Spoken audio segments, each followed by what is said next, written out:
um tema fácil de tratar. Vamos lá. O que eu procurei fazer hoje, ou na aula, é basicamente, se vocês darem uma olhada aí no slide, ou nos slides,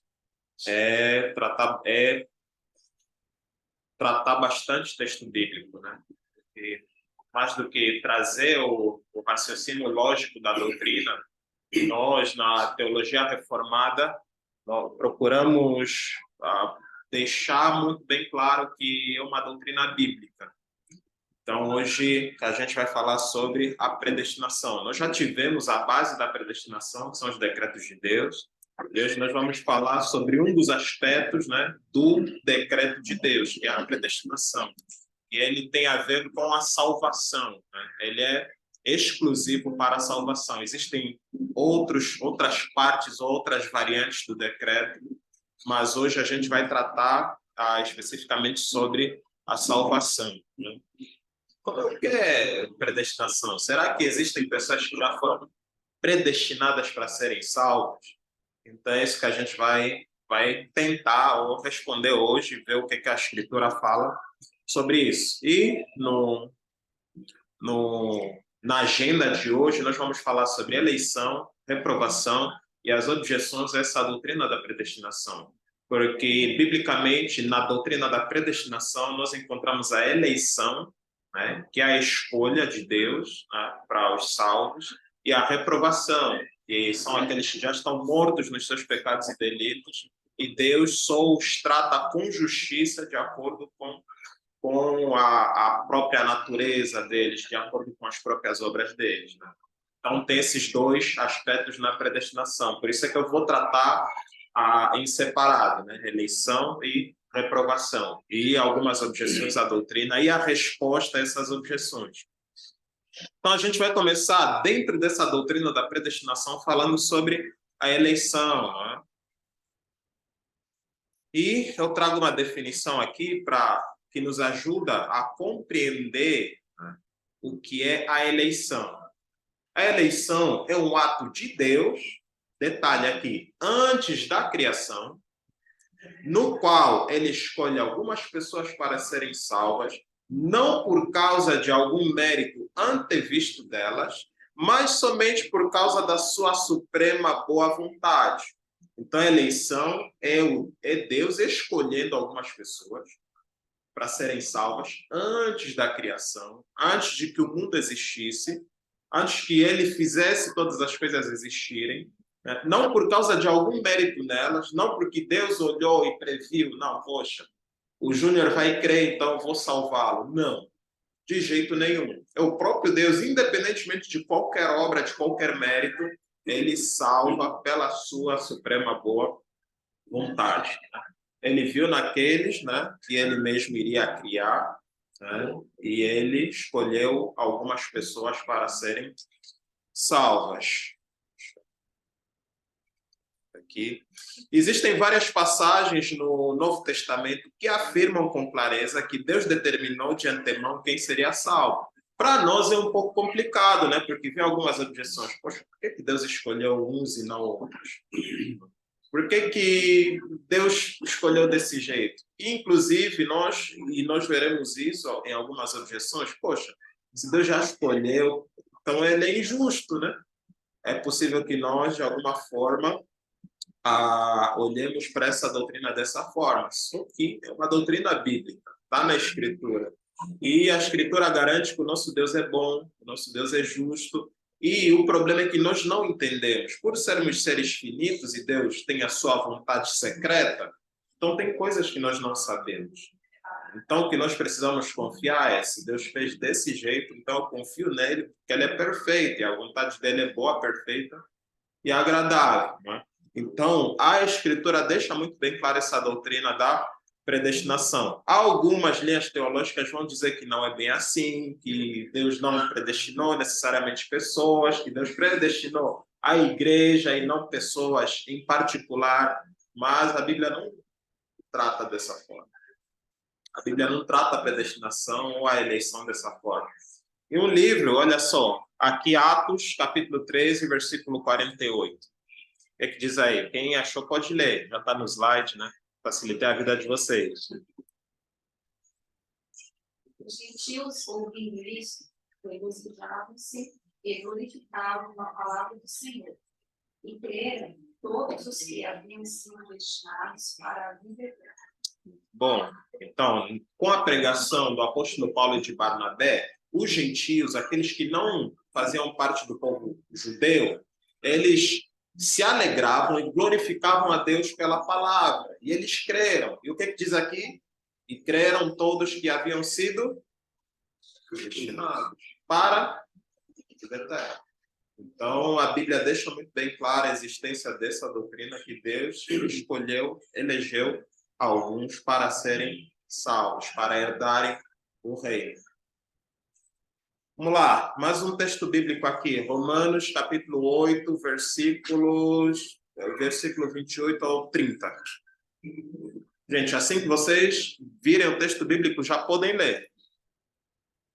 Sabemos que todas as coisas cooperam para o bem daqueles que amam a Deus, daqueles que são chamados segundo o seu propósito.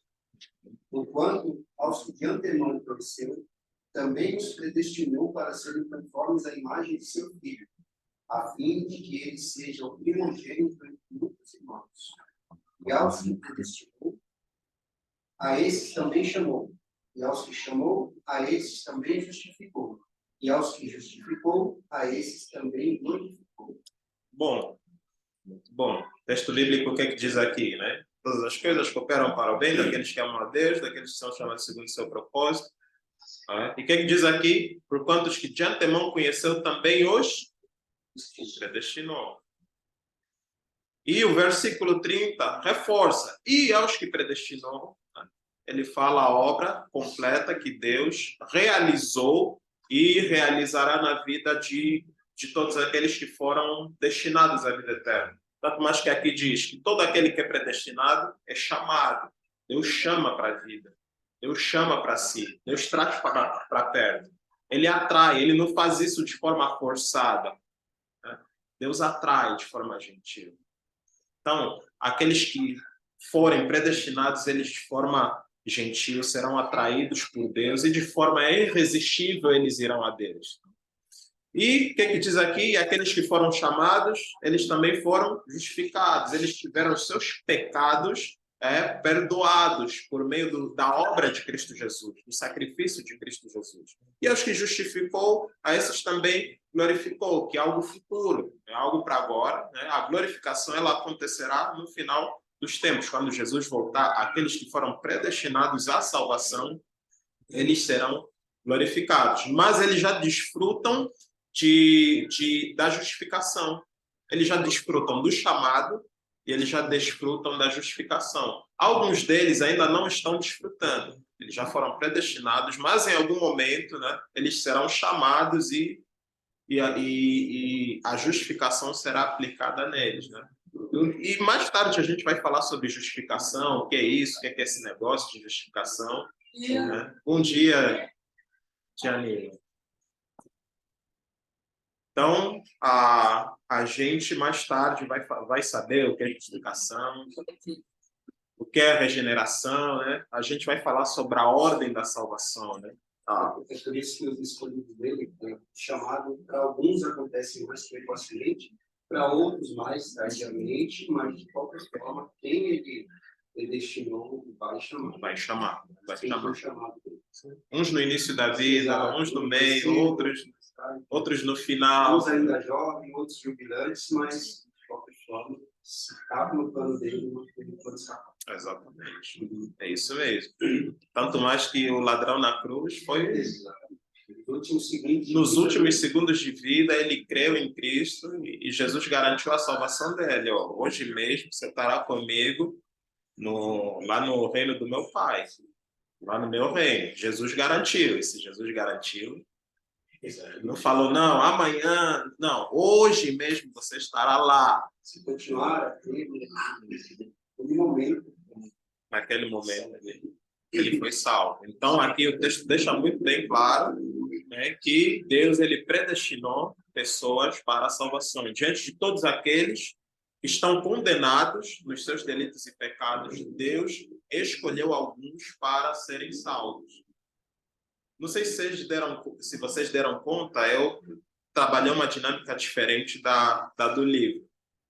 Eu já falei para vocês que eu uso outros autores e que eu procuro montar a aula que fique assim, uma aula, embora que sucinta, mais completa e bem organizada, o raciocínio bem... Porque tem vezes que eu leio o autor, tem coisas que ele coloca no final, mas eu vejo que deveria estar no início, coisas que estão no meio que deveriam ir no final, então eu vou realocando as informações. Vamos lá, gente. Até aqui, alguma dúvida? Tá tranquilo? Essa é daquelas doutrinas que Deus precisa trabalhar muito no nosso coração, porque ela não é difícil de entender, ela é difícil de aceitar. Esse é o problema. E a gente vai ver daqui a pouco um pouco mais como é que a gente, diante dessa doutrina, devemos nos posicionar, o que é que a palavra diz que nós devemos fazer. Outra coisa que a gente precisa entender é que o propósito de Deus quanto à eleição sempre prevalece. O Júnior falou, por mais que a gente duvide, por mais que a gente fale que não deveria ser assim, é isso que vai prevalecer no final de tudo. E ela não se dá por alguma coisa que o ser humano tenha feito, não é por alguma obra. Tanto mais que ele vai dar aqui o exemplo de Esaú e Jacó, que eram gêmeos. E quem está aí com um documento aberto pode fazer a leitura do texto bíblico. Sua vez. Qual? Não vamos ver? E ainda não eram os gêmeos nascidos, nem tinham praticado bem ou mal, para que o propósito de Deus quanto à eleição prevalecesse, não por obras, mas por aquele que chama. Já fora dito ela, o mais velho será servo do mais moço. Como está escrito, amei Jacó, porém me aborreci de Esaú. Quem diremos, pois, a injustiça da parte de Deus? De modo nenhum, pois ele diz a Moisés, terei misericórdia de quem me aprover por misericórdia. Compadecer-me de quem me aprover com Cristo.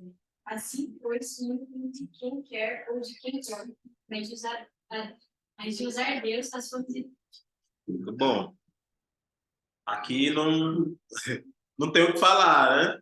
Não tem muito o que comentar, mas tem sim, eu vou comentar, vocês já sabem como é que é o professor de vocês.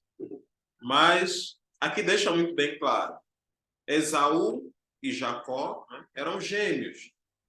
E Deus, ele decidiu escolher Jacó e não escolher Esaú. E aqui deixa muito bem claro que nenhum deles tinha praticado algum bem ou algum mal. Deus não olhou para alguma obra que eles tenham feito.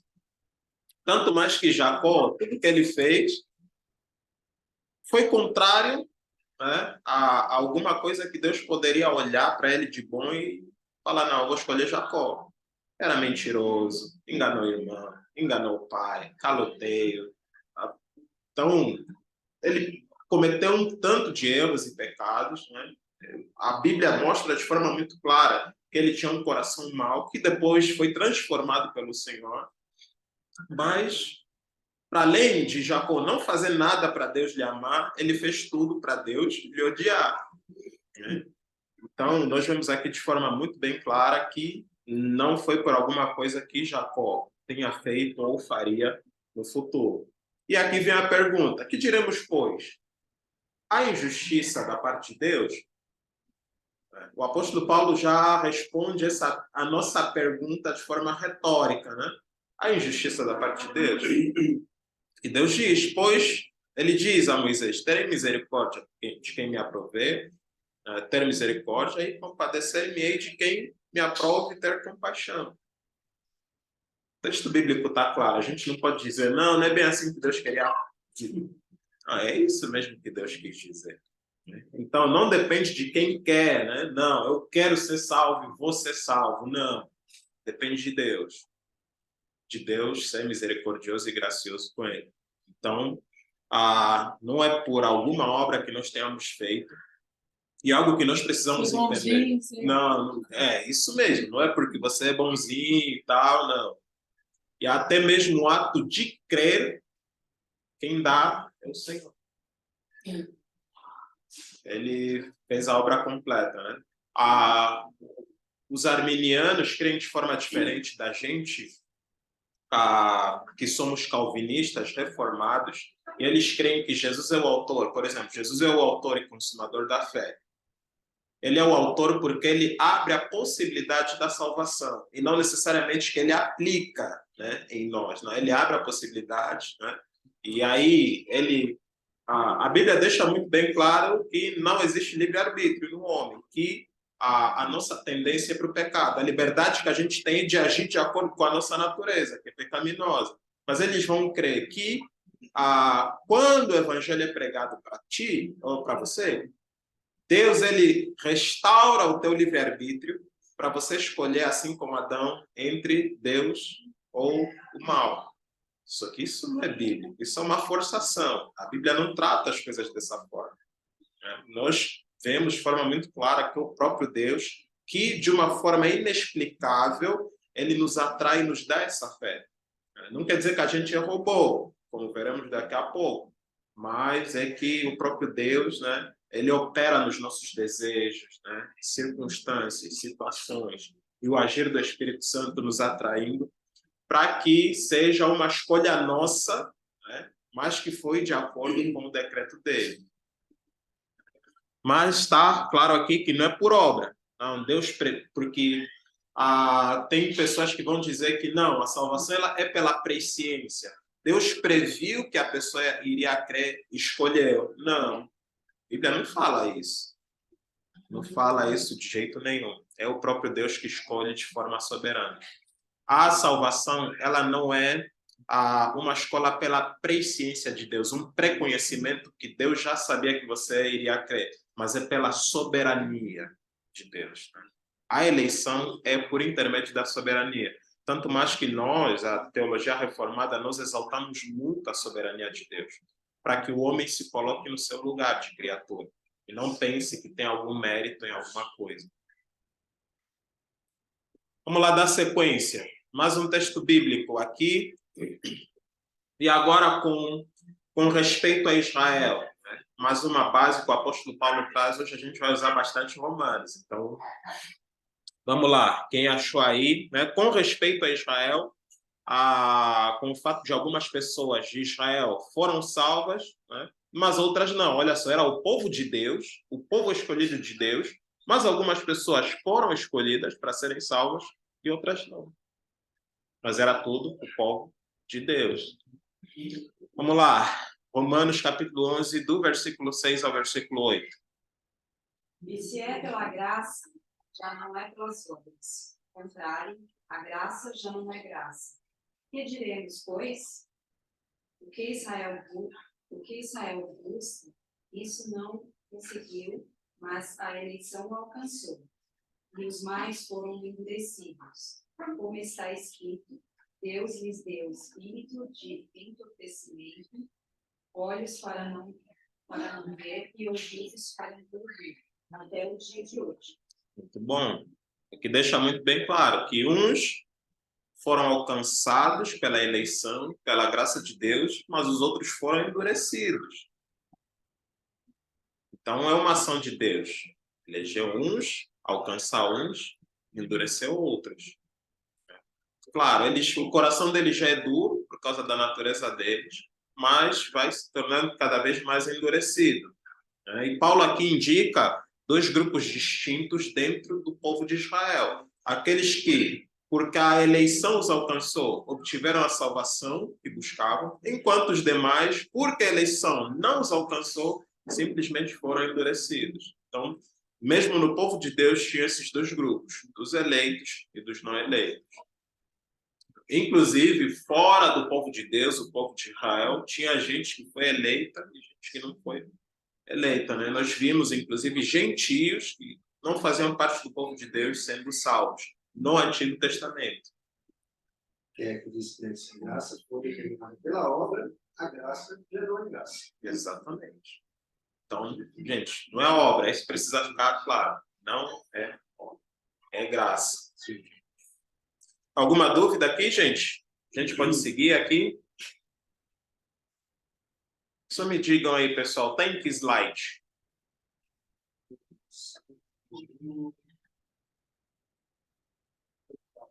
Oitavo? Então, tem mais uns, devem ter mais, tem mais uns 10 slides aí. Mas se vocês notarem, são muitos textos bíblicos. Então, a gente não vai passar muito tempo em cada slide. Eu coloquei bastante texto bíblico. Vamos lá. Outra coisa que a gente precisa entender. Seria bom que todo mundo tivesse, né, para a gente entender isso. A eleição ocorreu antes da fundação do mundo. Ela é confirmada pela pregação do Evangelho e aplicada pelo Espírito Santo. Então, é algo que se deu antes que todas as coisas existissem, confirmada pela pregação do Evangelho, e quem aplica isso no coração dos eleitos? O Espírito Santo. Então, é isso que acontece, né? Quanto a ela ocorrer antes da fundação do mundo, quem pode ler aí Efésios capítulo 1, versículo 4 ao versículo 6? Assim como nos escolheu nele, antes da fundação do mundo, para sermos santos e irrepreensíveis perante ele, e em amor, nos predestinou para ele, para a adoção dos filhos por meio de Jesus Cristo, segundo o beneplácito de sua vontade, para louvor da glória de sua graça, que ele nos concedeu gratuitamente no amado. Muito bom. O que diz o texto bíblico? Aqui, versículo 4. Antes da fundação do mundo. Antes da fundação do mundo. Então, mais um texto que deixa bem claro que ele nos predestinou para ele, né, para a adoção de filhos. Mas espera aí, poxa, será que eu sou eleito? Será que, poxa, a gente às vezes pode ter esse medo. Poxa, então já que Deus elegeu, será que eu sou? Gente, nós precisamos entender que se hoje você crê em Cristo, você ama Cristo, você tem procurado, em amor a Deus, viver de acordo com a vontade de Deus, então você pode ter segurança da tua eleição, da tua salvação.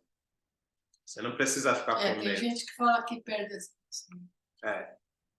A gente não crê dessa forma, porque Jesus garantiu isso. Aquele que vem a mim, de maneira nenhuma o lançarei fora. Foi o Pai que trouxe, aqueles que o Pai os trouxe, de maneira nenhuma os lançarei fora. Jesus garante a nossa salvação. Por quê? Porque se ela não depende de alguma obra nossa para conquistarmos, também não depende de alguma má obra nossa para perdermos. Mas não quer dizer que, não, eu sou eleito, vou viver do meu jeito. Se você quer viver do teu jeito, então você não é eleito. Porque o que diz aqui? Né? Para a adoção de filhos, por meio de Jesus, segundo o beneplácito da sua vontade. Né?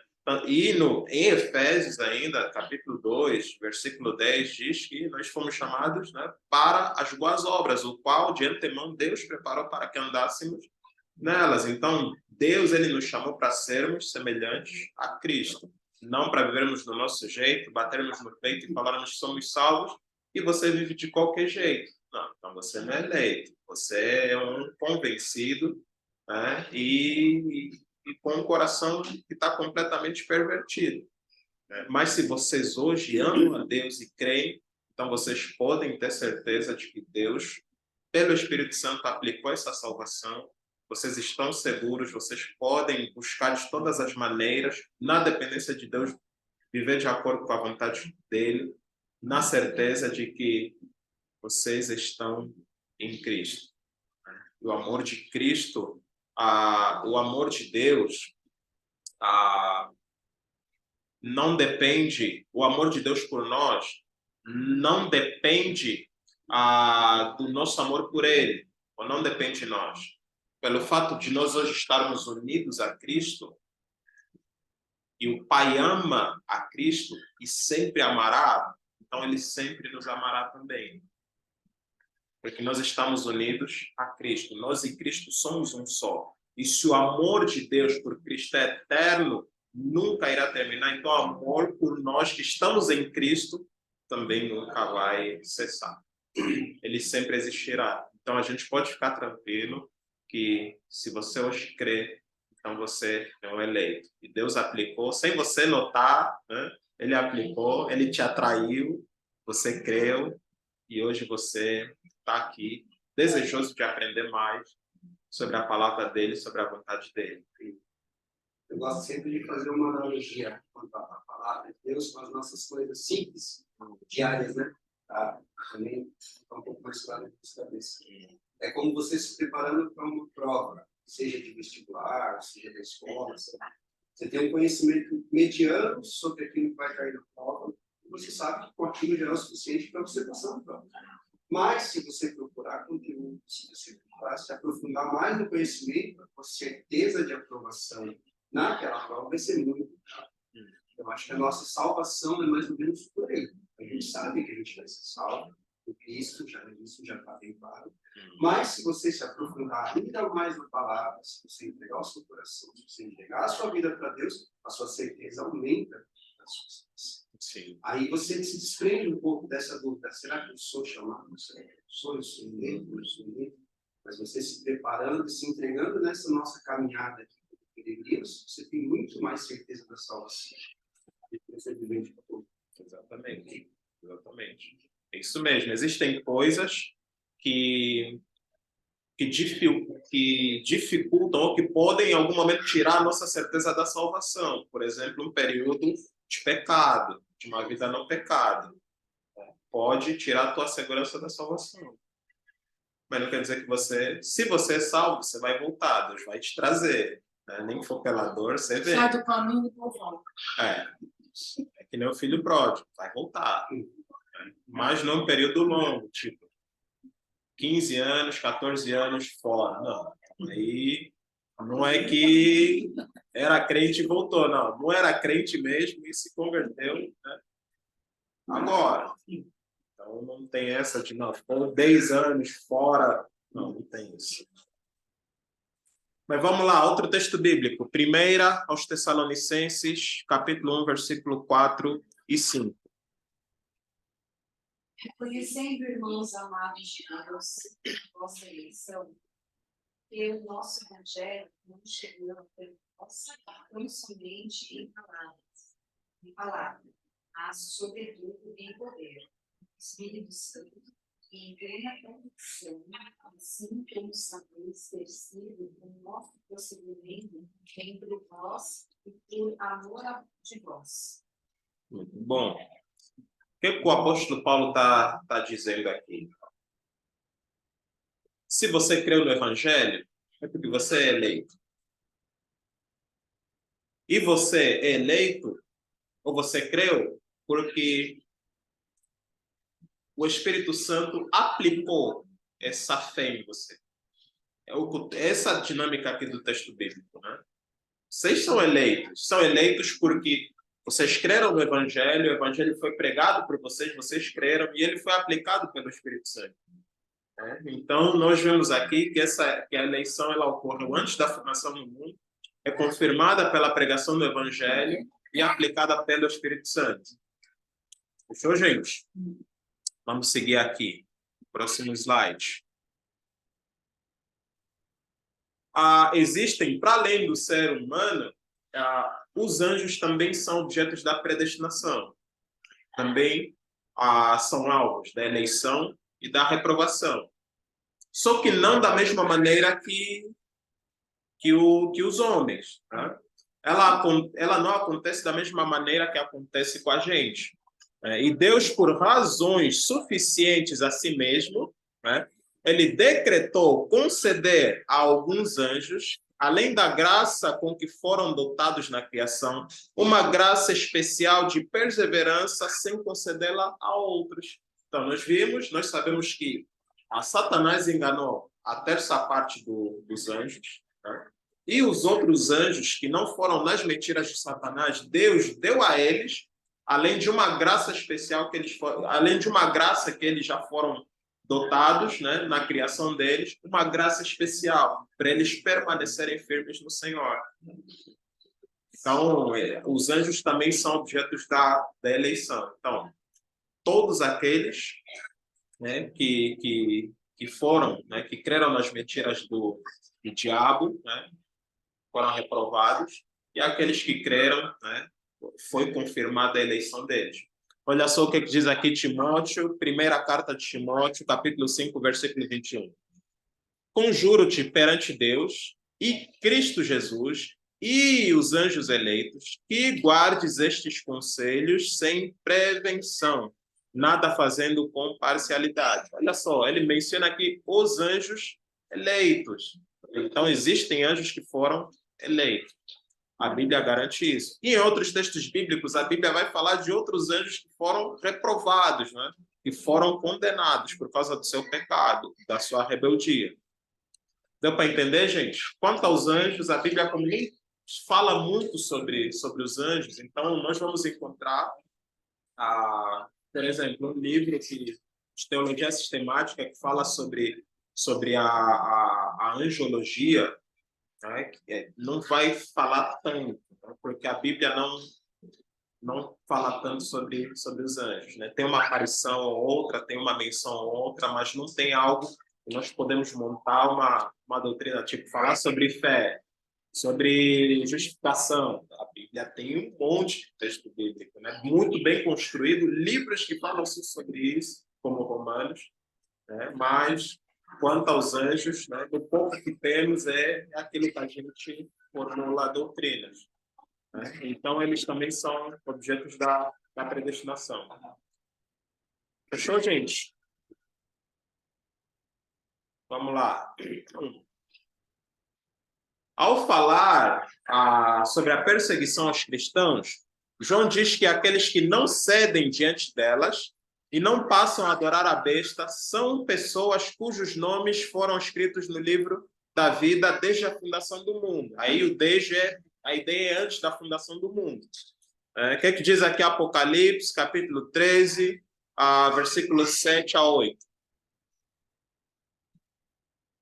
Pode ler, gente, quem tiver aí com o texto bíblico. Foi-lhe dado também que pelejasse contra os santos e os vencesse. Deu-se-lhe ainda autoridade sobre cada tribo, povo, língua e nação. E adorá-la-ão todos os que habitam sobre a terra. Aqueles cujos nomes não foram escritos devido à vida do Cordeiro, que foi morto desde a fundação do mundo.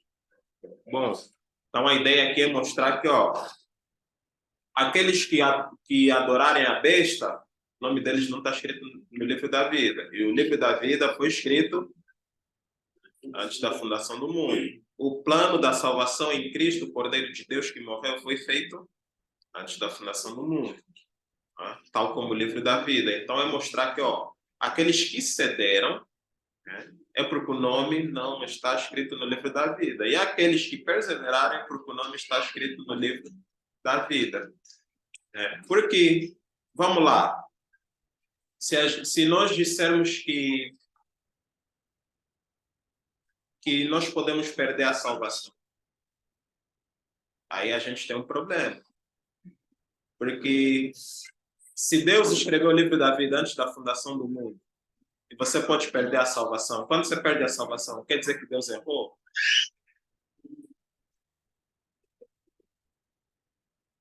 Tem um problema. Porque se você disser, a gente pode perder a salvação, então Deus errou. Aí ele pega no livro, não, perdeu a salvação, risco. Não. Então a gente aí tem um problema, né? O que vocês acham, gente?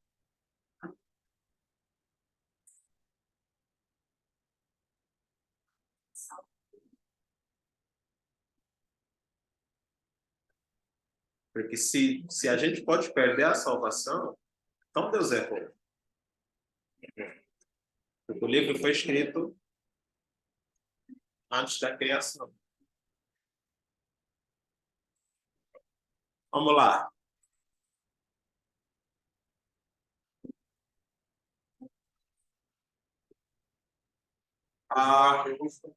Está repetido. Eu vi aqui agora. Esqueçam esse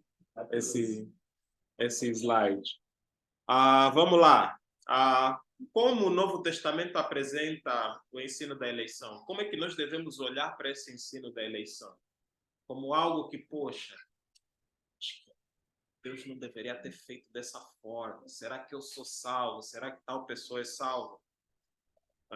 O Novo Testamento apresenta o ensino da eleição como um consolo, para nos dar segurança de que se nós estamos em Deus e todas as coisas cooperam conjuntamente para o nosso bem, então nós estamos seguros. Porque por mais que venham circunstâncias ruins, nós estamos seguros porque elas estão sob o controle de Deus.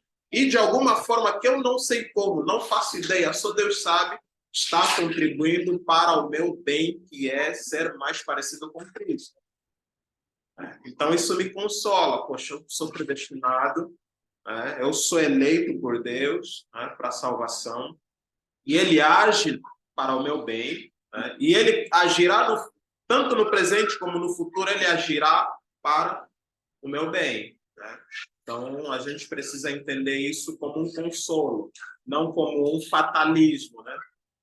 Então, é um consolo de Deus para nós de que eu estou com vocês, vocês são meus filhos amados e eu vou cuidar de vocês até o final, mesmo quando vocês passarem pelo vale da sombra da morte. Vamos lá, em segundo lugar, como uma razão para louvar a Deus. Isso amplia o nosso louvor, porque nós olhamos para o tamanho da obra que Deus realizou por nós, que nós éramos pecadores, destinados ao inferno, pela nossa natureza, e Deus foi gracioso conosco e decidiu nos salvar, não por alguma coisa nossa boa, mas pela graça dele. Isso amplia o nosso louvor a Deus, a nossa submissão a Deus, e diminui qualquer tipo de orgulho que nós possamos sentir.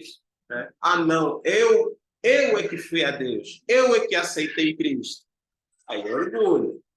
Não, o evangelho foi pregado a mim, foi graça de Deus, mas o crer foi minha obra. Eu é que crio. Isso é orgulho.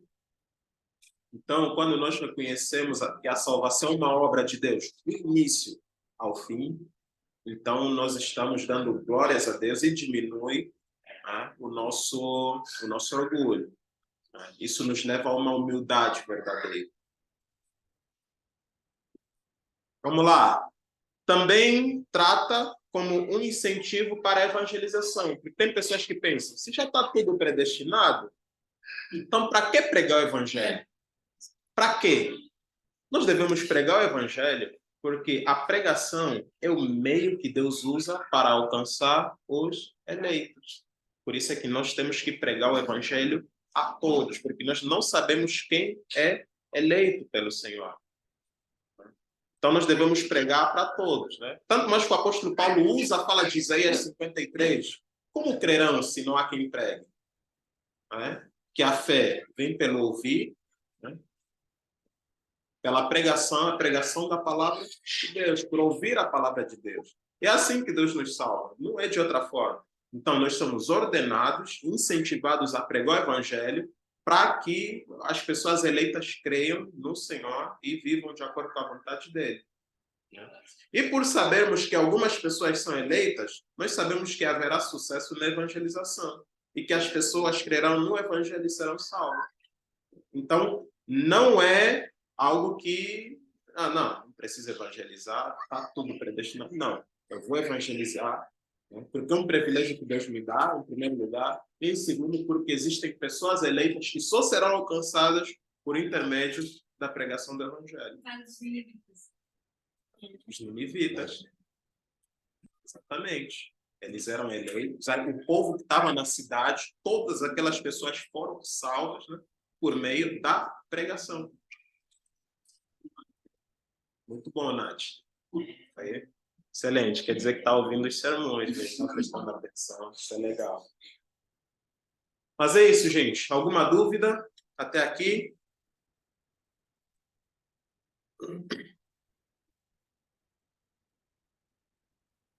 Vamos lá. Tem mais um slide repetido, Então, descartem, gente. Vamos lá.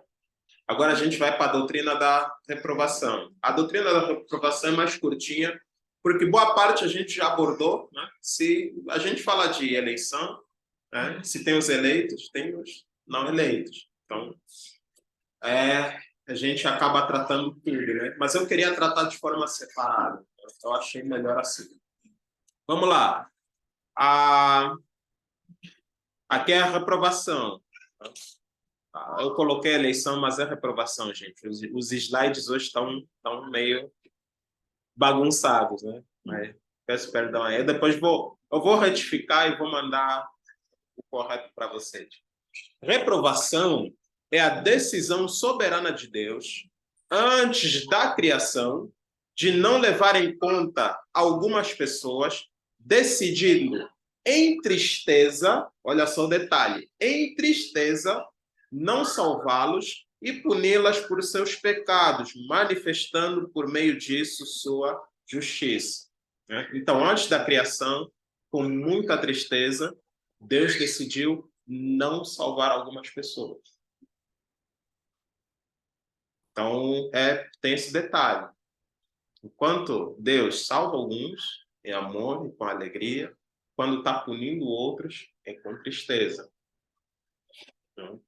E embora seja difícil de entender e difícil de aceitar, é uma doutrina bíblica. É algo que talvez não acreditaríamos se a Escritura não ensinasse de forma clara. E tem aqui algumas passagens que falam sobre isso. Judas só tem um capítulo, né? Então, Judas tem tanto mais que, quando vocês ouvirem Judas 4, é só um capítulo. Então, é o versículo 4 de Judas. E tem Judas que vem, tem pessoas que vêm. Oh, peraí, Judas só tem um capítulo? Cadê o outro? É só um capítulo. Né? Então, vamos lá. Pois certos indivíduos se introduziram com dissimulação, os quais, desde muito, foram antecipadamente pronunciados para esta condenação. Homens ímpios que transformaram em libertinagem a graça de nosso Deus e negam o nosso único soberano e Senhor, Jesus Cristo. E é um texto bíblico que deixa muito bem claro que Jesus é Deus, né? Ele é soberano e Senhor. Né? A gente ainda vai tratar, né, sobre a doutrina de Cristo, do Espírito Santo, mas aqui deixa muito bem claro que Jesus é Deus. Então, eles negavam a Jesus como soberano, como Deus, né? Como aquele que é uma das pessoas da Trindade. Né? E transformaram a graça de Deus em libertinagem. Então, eles foram antecipadamente pronunciados para a condenação. Então, Deus não decidiu não salvá-los. Vamos lá, Romanos. Romanos é um texto que uma das partes desse texto bíblico a gente já leu, mas a gente vai ler de novo. Romanos capítulo 9, versículo 17 e 22. Quem achar pode ler, gente. Porque a Escritura diz a Faraó: para isto mesmo te levantei, para mostrar em ti o meu poder e para que meu nome seja anunciado por toda a terra. Logo, tem ele misericórdia de quem quer e também endurece a quem lhe apraz. Tu, porém, me dirás: de que se queixa ele ainda? Pois quem jamais resistiu à sua vontade? Quem és tu, ó homem, para discutires com Deus? Porventura, pode o objeto perguntar a quem o fez: por que me fizeste assim? Ou não tem o oleiro direito sobre a massa, para do mesmo barro fazer um vaso para a honra e outro para a desonra? Que diremos, pois, se Deus, querendo mostrar a sua ira e dar a conhecer o seu poder, suportou com muita longanimidade os vasos de ira, preparados para a perdição? Texto pesado, né? Pesadíssimo. Quem és tu, ó homem, para discutires com Deus? Não, mas eu acho que esse negócio de predestinação não deveria ser desse jeito. Eu acho que Deus é injusto. Por que ele dá oportunidades para uns e para outros não? Quem és tu, ó homem, para discutires com Deus? Então, o apóstolo Paulo... a gente não... É uma pergunta para a gente, né? A gente é um homem, é criatura, vai discutir com Deus? Aí é complicado. E mesmo a gente discutindo com Deus, Deus podia fazer o seguinte: não, o Júnior está discutindo comigo, sumiu. Já. Ô Jonas, você está querendo brigar comigo? Tá bom, sumiu. Destruído no momento. Mas Deus não faz dessa forma, né? Falar que Deus, a gente que tem que falar o que ele tem que fazer. Aí não dá. A gente quer dar conselho. Às vezes na oração a gente faz isso, né? Quer aconselhar Deus. E às vezes a gente usa, não, Senhor, seja feita a tua vontade, mas dentro, não, Senhor, tem que ser do jeito que eu quero. Né? O seja feita a tua vontade é uma forma de tentar comprar Deus. Né? Olha, Deus, a fórmula está feita, né? Inclusive orei para o Senhor fazer a tua vontade, então, Senhor, tá tudo certo, então faz do jeito que eu quero. Interessante, né? Eu já orei assim, já várias vezes. Hoje, não mais, mas, nossa, eu orei muito assim. Achei que não, Deus, seja feita a tua vontade. Acho que Deus vai dar uma aliviada aí. Não vai, meu. Se acontecer do jeito que eu pedi, é porque é da vontade dele. Se não, é da vontade dele. Nossa, é engraçado, né? A gente tentando comprar Deus. Mas é isso aí, gente. Vamos lá, mais um texto bíblico. Primeira carta de Pedro, né? Porque não é só o apóstolo Paulo que trata isso. Pedro também trata essa doutrina. E ele diz o seguinte, capítulo 2, versículo 8. E pedra de tropeço e rocha de ofensa são os que tropeçam na palavra, sendo desobedientes para o que também foram postos. Né? Eles foram postos para isso, né? Eles foram destinados para isso, para serem desobedientes, pedra de tropeço, né? A rocha de ofensas. Então, eles foram destinados para a desobediência, que é um sinônimo de condenação. E nós precisamos reconhecer que, de qualquer maneira, na soberania de Deus, a reprovação e a condenação eterna de alguns manifestarão a justiça de Deus e também resultarão em sua glória. E eu trago aqui o Romanos, capítulo 9, versículo 23, né, que a gente já leu e eu vou trazer para dar ênfase nisso que eu estou falando. E diz o seguinte o apóstolo Paulo: a fim de que também desse a conhecer as riquezas da sua glória em vasos de misericórdia, que para a glória preparou de antemão. Né? Então, de alguma forma, né, nós não sabemos como, a condenação de pessoas exalta a justiça de Deus, e quando a justiça de Deus é exaltada, é colocada em prática, Deus é glorificado. Então, Deus é glorificado tanto na salvação como na condenação. Porque na salvação, ele apresenta a sua graça, e na condenação, ele manifesta a justiça. Que são atributos dele, né? Que são coisas inerentes à natureza. Eita. Alguém deve ter derrubado, alguém deve ter se quebrado aí. Mais uma repetição aqui. Espera aí.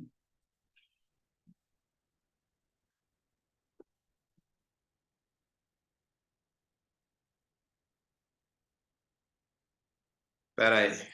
Agora sim. Podem ir pro... Nossa, não sei o que aconteceu, gente. Mas vamos lá. Por mais que seja uma doutrina bíblica e tenhamos que aceitar e acreditar nela, nós devemos sentir grande tristeza quando pensamos a respeito do destino dos incrédulos. Não quer dizer que não, será condenado, tem que ser condenado mesmo, tem que ir para o inferno, miserável. Não. Até porque Deus, quando decidiu não salvá-los, foi com tristeza. E o próprio Deus, ele se entristece com a morte dos perversos, daqueles que morrem sem crer nele.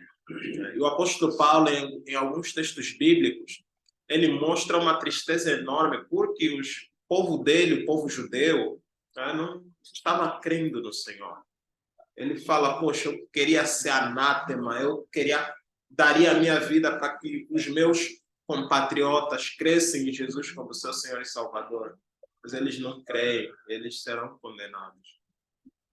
Ele fala isso com tristeza. Né? Ele diz, eu falo isso no Espírito Santo. Né?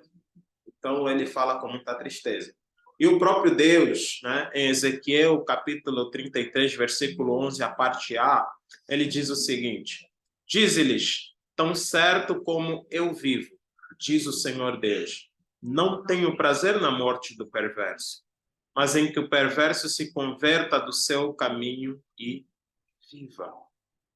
Então, nós temos que nos compadecer de pessoas que são incrédulas, porque é com tristeza que Deus decidiu não salvá-los, e precisa ser com tristeza que nós também devemos olhar para elas.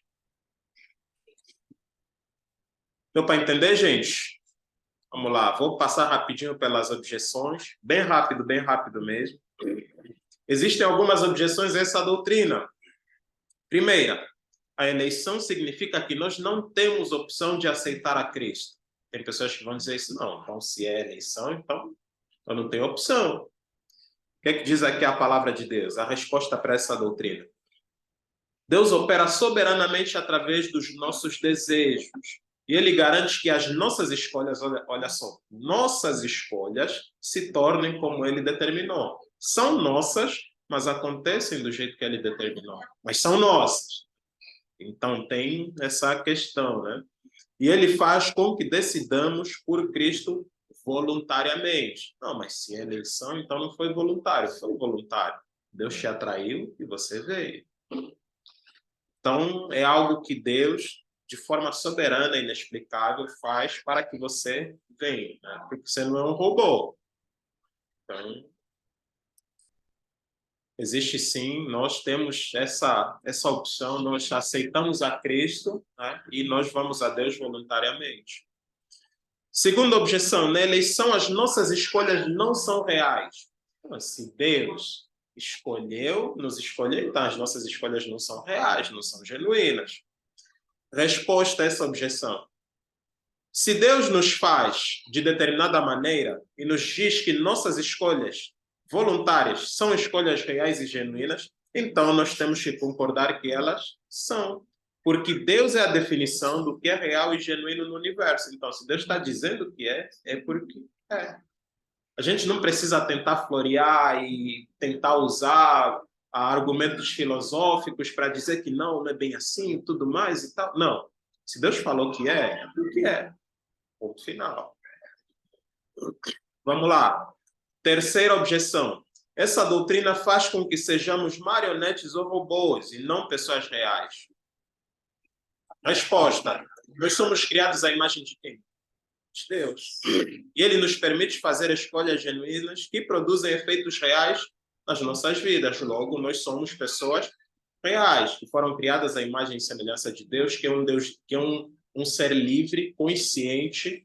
Né? Então, se Deus nos criou assim, a imagem e semelhança dele, é porque nós somos. Né? Meio que está ligado com a objeção anterior. Né?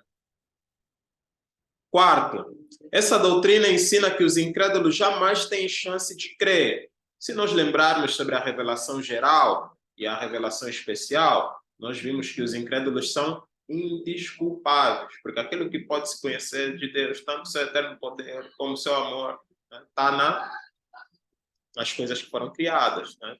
E a Bíblia não nos permite dizer isso, que eles jamais têm chances de crer. Por mais que eles não creiam ou Deus decidiu não salvá-los, a Bíblia não fala isso. A Bíblia não diz dessa forma, não coloca as coisas dessa forma. Então, nós também não podemos colocar as coisas dessa forma. E as pessoas que permanecem na incredulidade o fazem porque não têm vontade de achegar-se a Deus. E a responsabilidade recai sobre eles e nunca sobre Deus. Então, a gente precisa entender isso. Além disso, o apóstolo Paulo responde em Romanos capítulo 9, versículo 20, que a gente leu. Quem és tu, ó homem, para discutir com Deus? Porventura, pode o objeto perguntar, quem o fez? Ou porque me fizeste assim? Então, nós aqui entendemos que isso não é uma verdade, né? Que as pessoas não têm chance nenhuma de crer. Tem pessoas que vão dizer, mas a eleição é injusta, né? Porque Deus escolheu uns e outros não. Deu chance a uns, mas a outros não. É injusto, né? E seria perfeitamente justo, resposta a essa objeção. Seria perfeitamente justo que Deus não salvasse ninguém, assim como ele fez com os anjos. Quando os anjos pecaram, o que Deus fez? Quem pecou, pecou. Quem obedeceu, obedeceu. Quem pecou não tem mais salvação. E quem obedeceu está tranquilo aqui no meu reino, salvo para sempre. Se Deus fizesse isso, ele seria justo. E Deus decidiu criar algumas criaturas para serem salvas e outras para não serem. Então, foi essa a sua escolha soberana. E nós não temos base moral ou espiritual para insistir que ela não seja justa. Nós não somos Deus, não temos base moral, não temos base bíblica. Não, mas Deus é amor. Peraí, como assim Deus é amor? Deus é amor. Mas Deus é amor não do jeito que você acha que ele é amor. O amor de Deus não é como o nosso amor humano e pecador. Né? O amor de Deus é um amor verdadeiro, é um amor que age de acordo com os demais atributos que ele tem. Então, a gente não pode dizer que Deus é injusto. Né? E tem outra última aqui para a gente terminar. A Bíblia diz que Deus deseja salvar a todo mundo. Né? Lá em 1ª carta de Timóteo, capítulo 2, versículo 4, né, que diz que Deus deseja que todos os homens sejam salvos. Só que esses versículos falam da vontade revelada de Deus, né, que nós devemos pregar o evangelho, que Deus deseja que nós evangelizemos todas as pessoas, né, e não de fazer a vontade secreta de Deus. Né? Os planos secretos de Deus. Aqui não está falando sobre os planos secretos de Deus, sobre quem será salvo e tudo mais. Não. Aqui está falando do convite. É um incentivo para nós irmos, né, evangelizar os perdidos. E não necessariamente que Deus ele vai salvar todo mundo. É o desejo. E por mais que você diga isso, Deus deseja. Aí você entra num outro problema. Deus deseja. Isso é muito claro que Deus deseja. Mas todo mundo será salvo? No passado, todo mundo foi salvo? Não. Então, existe o desejo de Deus e existe o decreto de Deus. O que Deus vai fazer é aquilo que ele decretou. E não necessariamente aquilo que ele deseja. Existe o desejo de Deus e existe o decreto de Deus. Deu para entender, gente? Ficou claro? Dúvidas? Certeza, gente? Não tem dúvida? Vou ficar preocupado. Eu tenho uma pergunta.